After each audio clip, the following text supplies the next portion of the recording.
want to talk about the professors. They were very helpful to me because I went to school late in my life. I served in the military. I had a family, my wife, and I just was struggling in school because I was away from it for a while.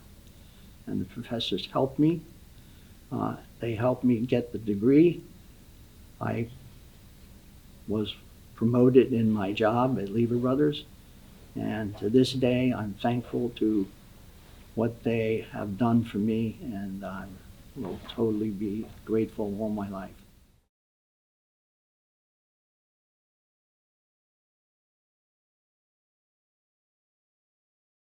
During the period of time that I started, I was married with 3 children, but I wanted to do a little bit more for myself and for my family.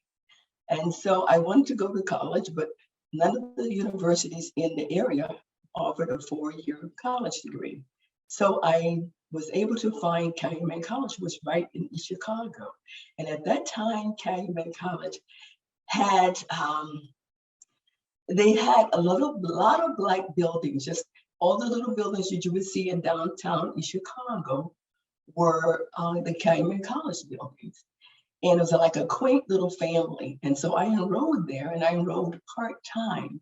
I started taking like 2 classes, and I tell you, after I finished the first 2 classes, I had to take some more just to prove that I could do the college work. When I came here in 1971, this campus was not yet fully operational. I took most of my classes in East Chicago, and the classrooms were storerooms, store buildings. Campus now, I'm very impressed. It's significantly different. I mean, if you think about, if you looked at the photos from back in 1970s, the buildings were, many of them were black. It was still a very fun place. It really, only when I look back on it, black buildings, but here it's very, very attractive. And we finally moved, and I had about 3 or 4 classes in this building right now before I graduated. And it was another experience going from East Chicago to here. Yeah, I love that little school. I guess it was just the right thing for me, downtown East Chicago. All the little black buildings, the little storefronts, and whatever kind of building they could get their hands on, they painted it black, and that was the school, And we had a lot of professors though they were working professors, and so they were experienced in life, and they would, and so that was all wonderful. Matter of fact, I had met a priest was going to one of our classes, and I think it was the priest and work along with God that got me through my statistics. He was one of the fellow students, so that made it all wonderful, But it was like a wonderful family, just a wonderful family. I'm sorry I didn't have the opportunity to go to the Whiting campus because I'd already had graduated, but I was glad that they were able to get that facility of that. Father Lefko needed to reach out, and I think he actually ran a full-page ad in the New York Times about, hey, we need some help here in Northwest Indiana, doing this college, and you still see some pictures of that ad that he ran, and it all seemed to help. Through the grace of God, a few prayers and a few donors, and things worked out. So took a lot of fortitude. I'm actually really impressed that Father Lefko was able to actually execute and build a college from the ground up. Because the campus was nothing spectacular, but he must have recognized the need for it in Northwest Indiana, and he built it, and they came. Mm-hmm. And it's really, when you look back, you go, this is pretty impressive. What did he have to sell? It was really a tough environment, but a lot of people attended the school. Right. And now it's had a chance to evolve, and now it's what it is today. It's a very, very nice campus, and it continues to grow, I hope. Right. So it's really very positive. Right. Yeah.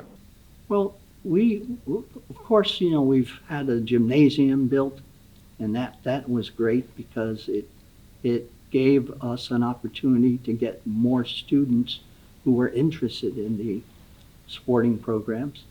My grandson attended this school, and I get choked up again because I was happy that he decided to go to this school. I'm sorry. He was a good student. He played soccer and track, and he was good at it. And most recently, he ran in the Chicago Marathon. And I don't know whether you know it, but there was thousands of people that were there. And he came in 3002. And I'm proud of it, my grandson, and I'm proud that he came to Calumet College. Oh, yeah. I mean, intramural at Calumet College was pretty significant. I mean, we probably had about 10 teams, I think, and there was a couple different divisions. And some really good teams. And at the end of the year, because we'd play a season, how many games do you think we played? Maybe 12, 16 or something like that. And we play on Sundays over at St. John's Gym in Whiting. Right. On Sunday nights, I think it was, or Sunday afternoons and nights, and very competitive. We had referees, the whole shot. Everybody got their uniforms and looked pretty cool. And at the end of the season, there was championships. The championship team got a jacket to wear and proudly wear around campus. It was really neat. There was some funding for that. I was on an intramural committee for a while too, so that I knew how it worked. And then we had All-Stars. Tell them about All-Stars. Yep. Yeah, I played quite a bit of basketball, and our team was rather successful. Mm-hmm. And but yeah, I was also on we call it the All-Star team, and we played our sister team, or A team, from the Rensselaer campus. So we participated in that, and they were very competitive. So one year we'd go down there, another year they'd come up here, but it was a lot of fun, and we had a very, very good team. I enjoyed that a lot. And ping pong. Ping pong, yeah. They also had doubles, singles, and one year I took it. Yeah, he did. I was a school champ in ping pong. Yeah, I had to wait for him to graduate so I could kind of slip into his spot. He had it covered. You and Lowry and Gunya and all them guys. Yeah, yeah, they were good ping pong players. Couldn't get it past me. I had the reach. Yeah, and I mean, it was very, very competitive ping pong. I mean, you'd play every day, and like Paul said, you'd have singles championships and doubles championships, and you had a crowd of people watching. One year, I think it was maybe after you graduated, we invited one of the Olympic ping pong players from Japan came in to give us a little demonstration in the Lewin Center on our ping pong tables. And that's a different brand of ping pong, let me tell you. But it was really significant. And again, it was very cozy, very tight there. But people, even if they didn't play ping pong, they wanted to watch what was going on. So a lot of fun. When we finish our classes up, it would be a few people in the class. Sometimes our classes might be 7 to 8 people, and our class would be from 7 to 10. At 9 o'clock, we would stop, and we would be talking, just kind of off the record, but talking about life issues. I think some of the professors were always accessible. That's what I loved about them. There's always accessible. You can go to them, you can talk to them, and because I was a night student, I missed a lot of the day kind of things, but I loved the community part of the school overall. So I can say there was one particular point. It was the whole environment. It was what the school stood for. I needed the comfort of that kind of school. I needed the theology and the philosophy that school brought with it. I needed what they stood for. Matter of fact, the relationships were so that if you didn't understand something in class and you have a friend of yours who understood it, we helped each other on these kinds of things in terms of the classwork.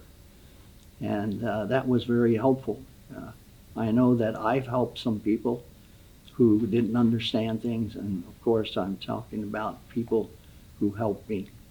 And I thought in a school and in this situation, that's very helpful. One of our I think, favorite professors was Jim Fator. Professor Fator kind of inspired both of us. They say when the student's ready, the teacher appears, and that was the case for me because I wasn't a real big business guy. I was more, half of my brain's in the arts world, which it is now. I'm a photographer now. But Jim kind of made sense out of microeconomics and macroeconomics and inspired you to kind of do well and understand, business, understand the world economies. He brought it right to home because he was a businessman himself. Back in the day, it was all commuter college. We're the only really Catholic college around. It gave a lot of people opportunities that wouldn't normally have a chance to go away to school. I mean, for a variety of reasons. So, as Paul said, we could work during the summers. I could work during the summer, and it was enough to pay for my tuition and books. And not your books. Dad paid for your books, not mine. Right now, it is difficult in terms of finances. The cost of everything is up. And I want the alumni to know that also the cost of the college is up. And if any way they can contribute in any way, if I thought one day that if everybody in the college who was alumni donated $5, and when I was alumni director, there were 12,000 students, alumni. That became a big number at $5. And I just want to tell alumni that if you can contribute in every way, everything helps.